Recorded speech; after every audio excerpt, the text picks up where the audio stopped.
नमस्कार, मैं सरला रावत साहब देख रहे हैं पब्लिक एक्सप्रेस न्यूज। स्वागत है आप सभी का। कोलकाता रेप और मर्डर केस में सोमवार को सुप्रीम कोर्ट में सुनवाई हुई।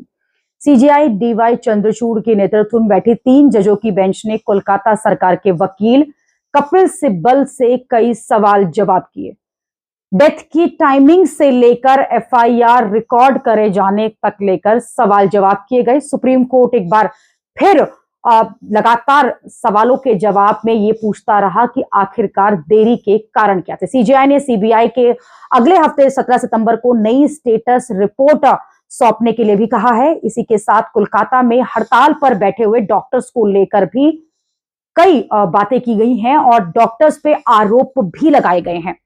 पर सुप्रीम कोर्ट ने भी कठोर टिप्पणी करते हुए कहा है कि अब उन्हें काम पर लौटना पड़ेगा। यानी कि जो डॉक्टर्स हड़ताल पर बैठे हैं उनको साफ संदेश दिया गया है सुप्रीम कोर्ट की तरफ से।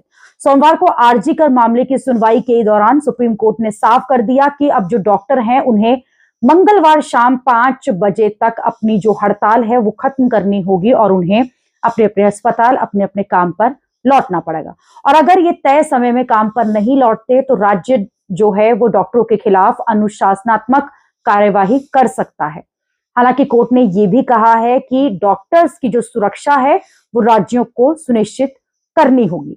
दरअसल कपिल सिब्बल ने यह मुद्दा उठाया था और उन्होंने एक रिपोर्ट लेकर कहा कि एक रिपोर्ट तैयार की गई है जिसमें यह कहा गया है, जिसमें यह सामने आया कि 23 लोगों की मौत हो गई है। जिस दौरान पर यह हड़ताल चल रही है उसमें अभी तक 23 लोगों की मौत हुई है। सिब्बल ने बताया कि डॉक्टरों के काम न करने की वजह से 23 लोगों की मौत हो गई है, जिस पर सुप्रीम कोर्ट ने डॉक्टर्स के काम पर लौटने को लेकर साफ कहा है, यानी कि अब उन्हें लौटना होगा। हालांकि डॉक्टर भी इधर रविवार शाम को यह साफ कर चुके हैं कि यह हड़ताल इसी तरह से जारी रहेगी जब तक कि न्याय नहीं मिल जाता और उन्हें राज्य सरकार की तरफ से कोई सुनिश्चित सुरक्षा के इंतजाम नहीं दिखाई देते हैं। लेकिन अभी आज की सुनवाई में खासतौर पर सुप्रीम कोर्ट ने डॉक्टर्स से अपील के साथ साथ आदेश भी दिए हैं कि उन्हें मंगलवार शाम तक अपने काम पर लौटना पड़ेगा और अगर वो ऐसा नहीं करते हैं तो उनके ऊपर कार्यवाही हो सकती है। दूसरी तरफ लगातार इस मामले पर सुप्रीम कोर्ट में सुनवाई जारी है और कई डिटेल्स पर सुप्रीम कोर्ट ने बातचीत की है,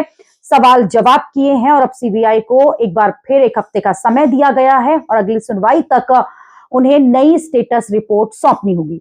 अभी के लिए इतना ही। अगली खबर में आपसे फिर होगी मुलाकात। देश और दुनिया की खबरों के लिए आप देखते रहिए, आप जुड़े रहिए पब्लिक एक्सप्रेस न्यूज के साथ। धन्यवाद।